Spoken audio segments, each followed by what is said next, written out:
What's good, everyone? Welcome back to Some in the Pack. My name's Jake, and I'm trying out a new video series that'll put out a video for approximately 3 months after each set's release. Now, it's typically around this time frame that we see a set supply really start to outpace its demand, the meta's starting to settle in, and therefore card prices for the set overall are likely lower than they'll be the entire time the set is legal in Standard. Now, post-rotation is a whole other story, and I'm not going to get into that too much in this video. Right now, what I'd like to bring to light are 10 cards plus an honorable mention. Now, these are just a few of the cards I personally am excited about picking up now or holding that I think have pretty good long-term potential and are priced pretty well when I think about what their potential is and their future price could be down the road. Now, if you think I've missed any really obvious ones or any cards that you are just a really big fan of that you think it would be smart to pick up now or just hold on to long-term, definitely let me know in the comments. And without further ado, let's hop into my top picks of War of the Spark. Now, my honorable mention slot goes to Flux Channeler. Now, Flux Channeler is an uncommon. It actually falls into what's commonly referred to as the Mythic Uncommon. Now, Mythic Uncommons, when you look at the War of the Spark uncut sheet, there are a number of uncommons that are on the sheet less than other uncommons. Flux Channeler happens to be one of those. Now, on release, its price was 34 cents. Today, it's 35. These are for non-foils. For foils, on release was $3.97. Today, $3.82. So really, the price hasn't changed much at all from the time it was released. I think this card has a very strong effect,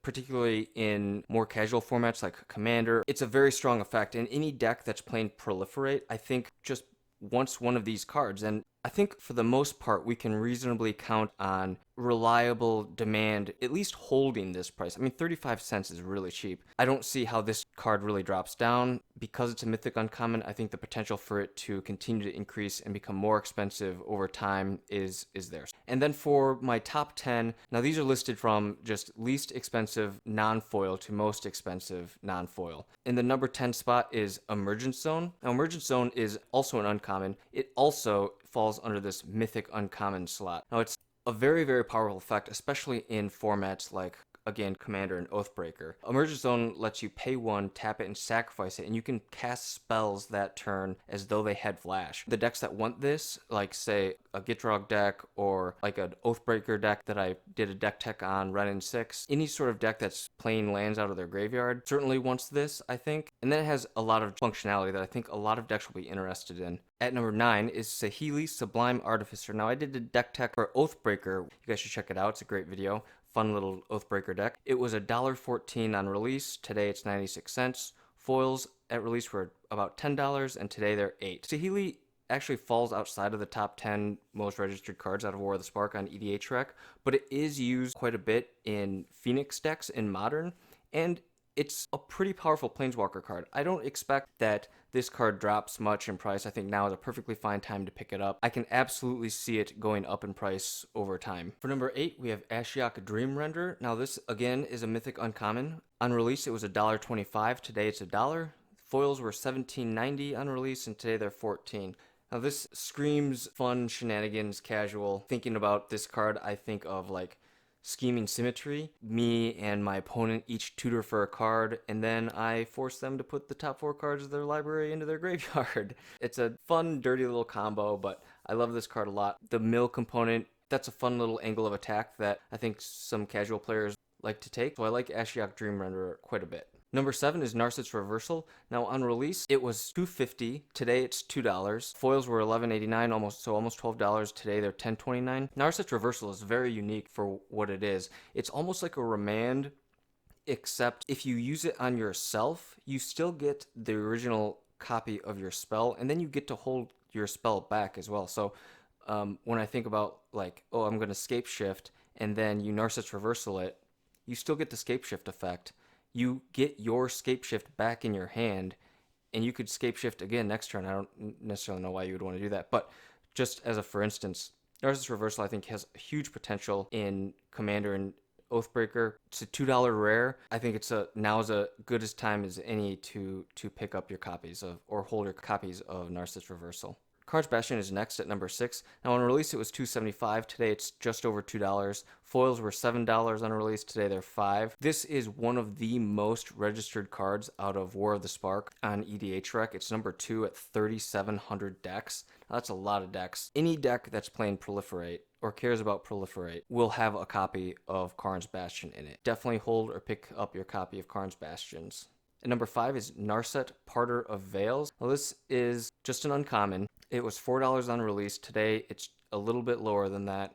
Foils were almost $48 on release. Today they're still around $36. It's a super expensive card, but it's used in every format. It's the most registered card on EDHREC out of War of the Spark.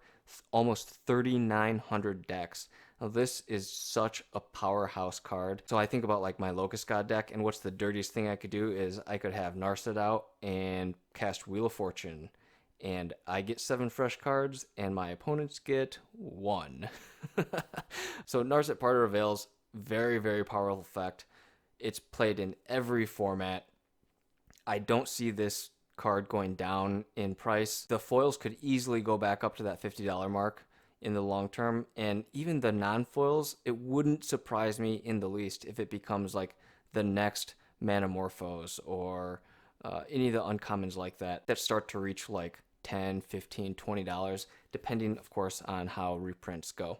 At number 4, we have Blast Zone. This isn't in the top 10 most registered cards. It's in the top 20. It's in almost 2,000 decks on EDHREC. I have this in a couple of my EDH decks, and it is very powerful. So any deck that has an ability to pull lands out of the graveyard and put them into play definitely wants this. I think it's just, in general, a pretty good sweeper effect anyways. On release it was $6.50. Today it's $5. Foils on release were $25. Today they're $20. There's probably a little bit of room where this might decrease a bit, but again, I think over time we see it pass its pre-release price of $6.50 and $25. At number 3, we have Nicole Bolas, Dragon God. Now this card had a ton of hype before pre-release, and I have to say it is extremely powerful, especially in Oathbreaker. Now it is a mythic, so that helps us here. On release it was $19.35 for regulars. Today, $10. Foils on release were almost $60, and today they're about $44. I think $10 for this card, I don't see the long-term price of these dropping below where they are now. I see Nicole Bolas, Dragon God, being above $10 in the long run. If you're playing like a Super Friends deck, you're almost certainly jamming this in there if you're playing like a 5-color, you're not using Atraxa as your commander. At number 2, this is my favorite pickup, believe it or not, but it's Finale of Devastation. On release, it was $8. Today, it's almost $12. So this card's gone up, and in spite of that, I still love this card as a hold or a pickup today. The foils on release were $25. Today, they're $27, so that has also gone up. Finale of Devastation is such a powerful card. It's such a great effect, being able to tutor your library for a creature, but you also get to look at your graveyard. So if someone's killed off your best threat or something that really enables your deck, you don't have to you're not limited to like finding your plan B or plan C out of your library. You can just go back and get your plan A out of your graveyard. It's such a good card. I see this long term easily being a $20 card. So if you have them, I think you hold on to them. If you don't have them, I mean, it might go down a little bit, but my suggestion would be to pick them up before it continues to go up in price. With Throne of Eldraine coming out soon, who knows what cards those will bring. Grab this while it's low. Even if it drops down lower, I think the long run, it still ends up higher than $11 or $12. And then at the top spot, Teferi Time Raveler. On release, this was $18.20. Today, it's about $14.50. Foils were $45. Today, they're about $40. This card is used in all formats. I don't see this card going away anytime soon. I don't see it leaving standard. I don't see it leaving modern. I mean, it's just such a great powerhouse card. If you have them, definitely hold on to them. If you don't, again, I think now's a fine time to pick them up. It is a little bit more expensive. It's the most expensive card on the list, but I still think it has a potential to be more than a $15 card in the long term.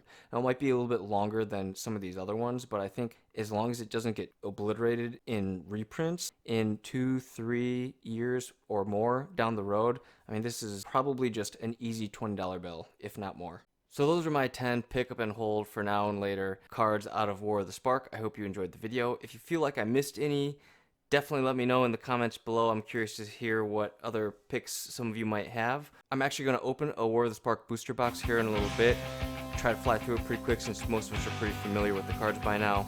See if we can't get some of these pulls that I talked about. It's been a while since I've opened a War of the Spark booster box, so I'm pretty excited to see what I get. Thank you for checking out the video, guys. And until the next one, I will see you later, my friends. Bye-bye.